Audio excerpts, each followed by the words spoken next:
Por que os demônios pediram a Jesus para entrarem nos porcos? O primeiro embate entre Jesus e Satanás terminou com Jesus vencendo as tentações, conforme Mateus 4:1-11.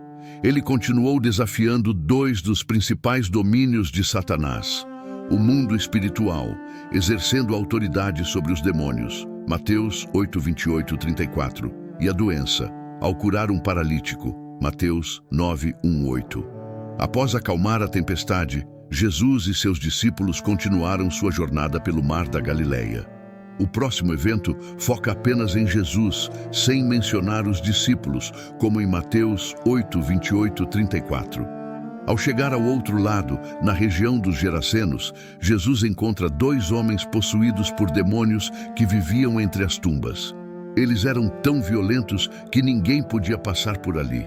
Gritaram: "O que queres conosco, Filho de Deus? Vieste aqui para nos atormentar antes do tempo?" A certa distância, uma grande manada de porcos estava pastando.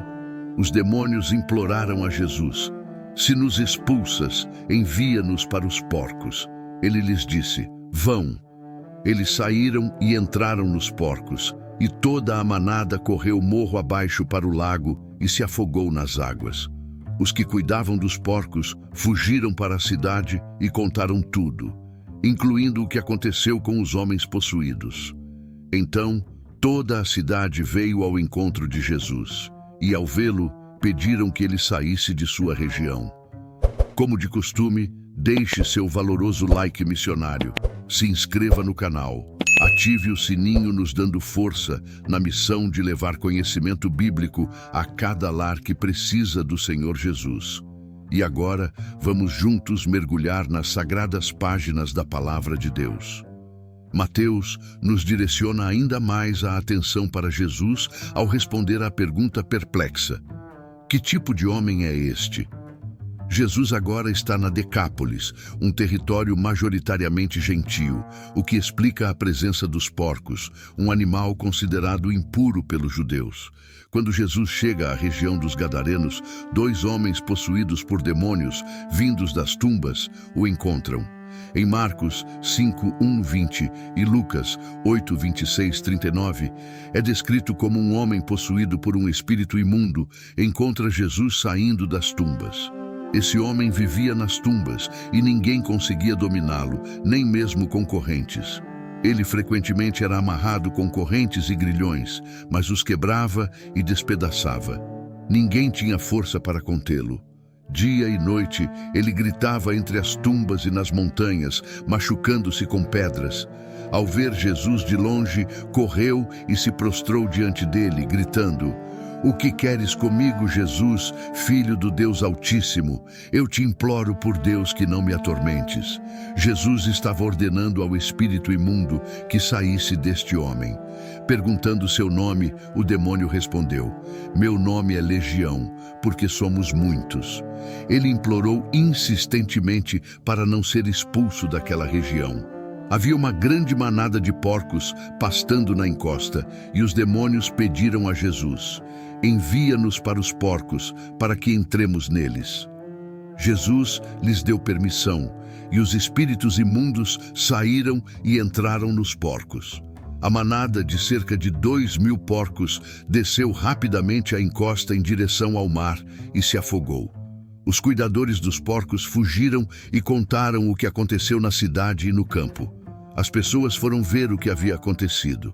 Elas viram o homem que tinha sido possuído pela legião de demônios sentado, vestido e em perfeito juízo, e ficaram assustadas. Os que testemunharam tudo contaram aos outros o que aconteceu com o homem possuído e com os porcos, e começaram a pedir a Jesus que saísse da região. Quando Jesus entrou no barco, o homem que tinha sido possuído pelos demônios pediu para ir com ele, mas Jesus não permitiu, dizendo: "Volte para casa, para a sua família, e conte o que o Senhor fez por você e como teve misericórdia de você." O homem partiu e começou a proclamar na Decápolis o que Jesus tinha feito por ele, e todos ficaram maravilhados. Multidões da Galileia, da Decápolis, de Jerusalém, da Judéia e da região além do Jordão seguiam Jesus. A situação era perigosa, pois os dois homens eram tão violentos que ninguém conseguia passar por ali. Eles eram conhecidos e temidos pelo público em geral. Os demônios, assim como Satanás, reconheceram rapidamente o status de Jesus como Filho de Deus, conforme narrado em Mateus 4, 3, 6. Este é um título que os discípulos eventualmente usariam ao entenderem melhor sua singularidade, como aquele a quem o Pai revelou ser seu Filho amado, conforme Mateus 16:16, Mateus 14:33, Mateus 3:17 e Mateus 17:5. Mas, vindo dos demônios, o uso do título anuncia seu reconhecimento de que outro domínio de Satanás, o mundo espiritual, estava sendo invadido e dominado. Os demônios contrastam com os discípulos no versículo 27, pois sabem quem é Jesus.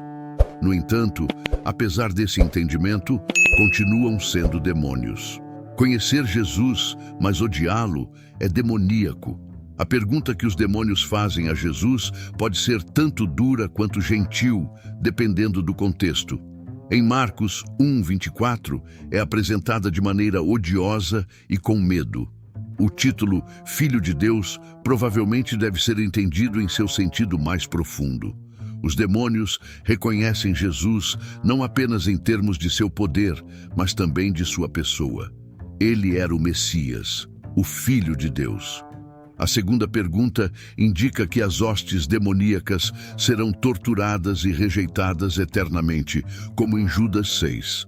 Ao fazerem a pergunta, reconhecem que Jesus é aquele que realizará esse julgamento no tempo designado, confirmando assim o significado completo de Filho de Deus. O fato de Jesus estar limitando a atividade deles antes do tempo definido indica que a expulsão de demônios por Jesus era um sinal de que o reino estava se aproximando.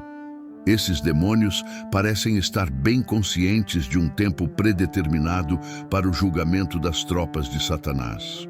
"O que queres conosco, Filho de Deus?" eles gritam. "Vieste aqui para nos atormentar antes da hora?" Isso prenuncia a chegada do reino, assim como a invasão e conquista dos domínios de Satanás, apesar de o julgamento final esperar o retorno de Jesus em glória, conforme Mateus 4:17 e Mateus 12:28-34. Os demônios imploram a Jesus que aceite sua proposta, o que ele faz. Após receber permissão de Jesus, os demônios abandonam os homens e entram na manada de porcos. Quando os demônios entraram nos porcos, eles enlouqueceram e se atiraram de um penhasco para o mar da Galileia.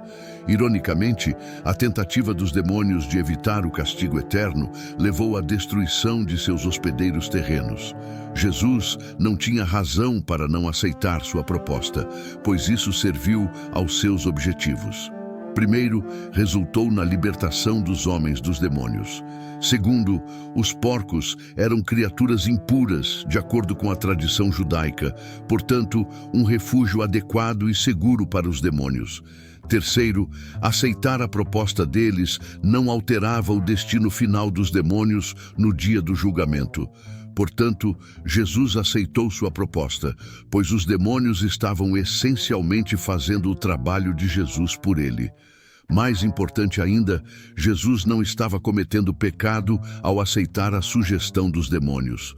Por outro lado, o encontro de Jesus com Satanás no deserto foi completamente diferente. Se Jesus cedesse às demandas de Satanás, seria levado à desobediência. Como resultado, Jesus repreendeu Satanás com as Escrituras e recusou-se a ceder às suas demandas.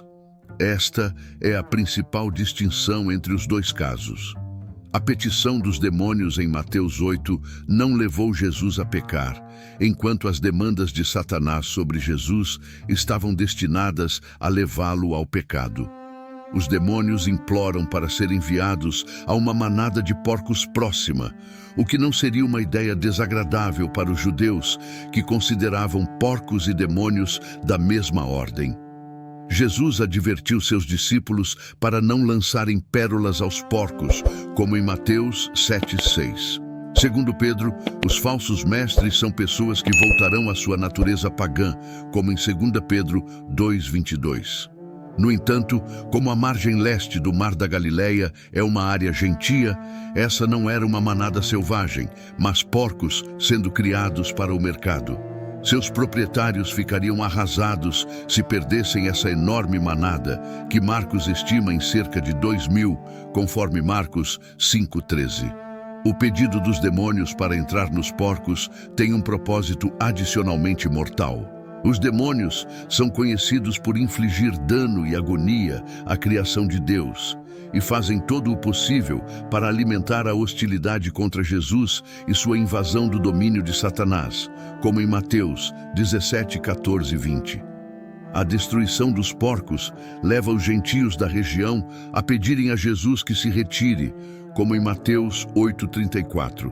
Essa resposta é um triste comentário sobre a perversão de seus valores, pois se esperaria que se alegrassem com uma vitória sobre os demônios de Satanás. No entanto, como afirma ao longo dos séculos, o mundo rejeitou a Jesus porque prefere os porcos. Jesus não destrói os demônios. Em vez disso, permite que o mal siga seu curso neste mundo até o dia em que tudo será corrigido. O desfecho do exorcismo não é mencionado em Mateus, mas Marcos e Lucas observam que o homem Geraseno, antes possuído, implorou para se juntar a Jesus. No entanto, Jesus o instrui a voltar para casa e contar à sua família e amigos quanto Deus fez por ele, como em Lucas 8:38-39 e Marcos 5:18-19. Ao ver os discípulos com Jesus, o ex-endemoniado deseja ser como eles, mas Jesus o envia de volta para sua terra natal para testemunhar. De certo modo, os 12 seriam pescadores de homens, mas entre seu próprio povo, aquele gentio, agora seguidor de Jesus, seria um pescador de homens. No entanto, à luz dos versículos 33 e 34, a perda da manada se torna um meio para expor os verdadeiros valores das pessoas da área. Elas preferem porcos a pessoas e suínos ao Salvador, como em Mateus 8:34. Este versículo revela o caráter pecaminoso da humanidade. Jesus acabou de expulsar demônios de 2 homens e enviou os espíritos malignos para uma manada de porcos que se precipitou de um penhasco e para o mar, onde se afogaram. Quando os pastores contaram o que aconteceu aos habitantes da cidade próxima, toda a comunidade ficou enfurecida com o Salvador. Qual era o principal problema deles?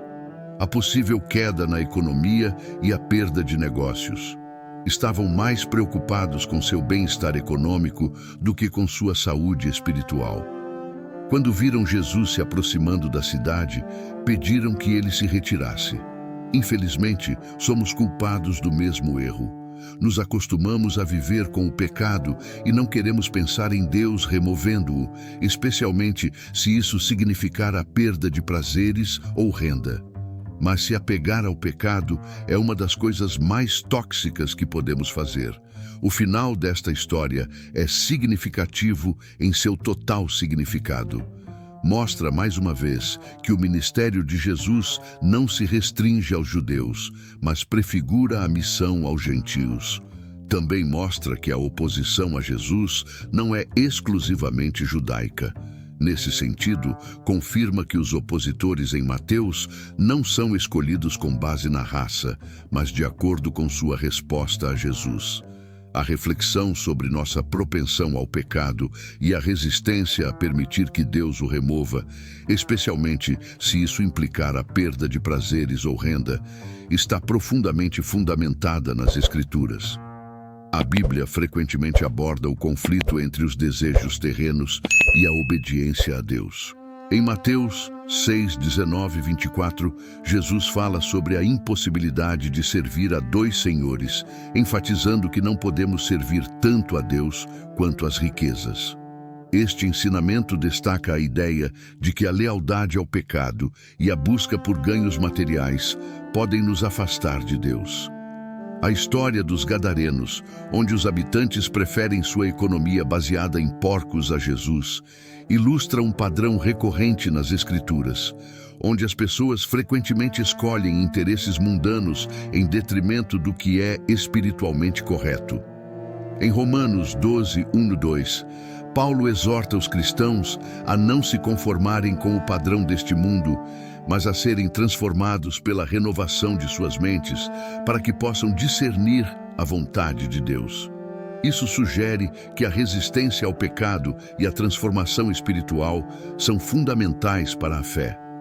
O ministério de Jesus, que se estende aos gentios, é um tema central no Novo Testamento. Efésios 2, 11, 18 discute como Cristo eliminou a barreira entre judeus e gentios, criando em si mesmo um novo povo. Essa inclusão dos gentios na promessa de salvação reflete a universalidade do amor e da misericórdia de Deus. Isso reforça a ideia de que a oposição a Jesus e sua mensagem não se baseia em etnia ou origem cultural, mas na disposição do coração para responder a ele. A narrativa em Mateus também destaca que a oposição a Jesus transcende barreiras raciais e culturais. Em Atos dos Apóstolos, vemos que o Evangelho se estende além das fronteiras judaicas, alcançando diversas culturas e povos. Em Atos 10, por exemplo, Pedro tem uma visão que o leva a compreender que o Evangelho é para todos, não apenas para os judeus. Isso demonstra que a mensagem de Jesus é inclusiva, chamando todas as pessoas, independentemente de sua origem, a se arrependerem e voltarem para Deus. Portanto, o episódio dos Gadarenos e as lições posteriores destacam um princípio-chave do cristianismo. A salvação e a verdade de Deus estão abertas a todos, e o verdadeiro obstáculo é a reticência humana em abandonar o pecado e seguir a Cristo. Essa verdade desafia os seguidores de Cristo a examinarem suas próprias vidas, prioridades e lealdades, alinhando-as com os ensinamentos e o exemplo de Jesus. Em conclusão, a pergunta do dia é: quando você sentiu a presença de Deus pela primeira vez? Comente abaixo. Obrigado por nos assistir. Se ainda não o fez, deixe agora seu valoroso like missionário, se inscreva no canal e ative o sininho para que possamos continuar abençoando sua vida com conhecimento bíblico que fortalecerá sua fé. Aproveite e clique em algum dos vídeos que aparecem em sua tela para aprender ainda mais conosco. Que Deus abençoe sua vida e seu lar. Um forte abraço e até o próximo vídeo.